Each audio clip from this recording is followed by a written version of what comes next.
কুল হুয়াল্লাহ 3 বার পড়েন, একবার পড়েন 10 পারা কোরআনের সওয়াব, আরেকবার পড়েন কোরআনের 2/3 সওয়াব, আরেকবার পড়েন আবার কোরআনের আপনার পুরা 30 পারা কোরআনের সওয়াব। তো আপনি এইভাবে সূরা ইখলাস পড়তে থাকেন, 10 বার সূরা ইখলাস পড়েন, জান্নাতে একটা ঘর নির্মাণ হয়ে যাবে।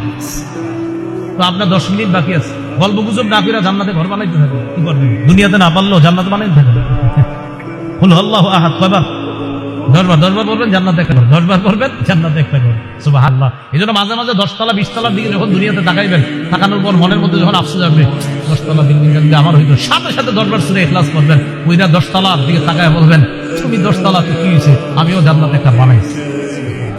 তোমারটা ক্ষণস্থায়ী, আমারটা চিরস্থায়ী। সুবহানাল্লাহ।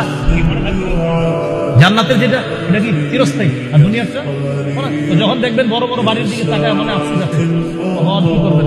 আউযুবিল্লাহ বিসমিল্লাহ পইরা কুল হুয়াল্লাহ 10 বার পড়া তখন মনে মনে বলবেন, এটা ক্ষণস্থায়ী, আমি যেটা নির্মাণ করেছি ইনশাআল্লাহ আমি যদি আল্লাহর কাছে সেটা পেয়ে যাই সেটা হবে চিরস্থায়ী। সুবহানাল্লাহ।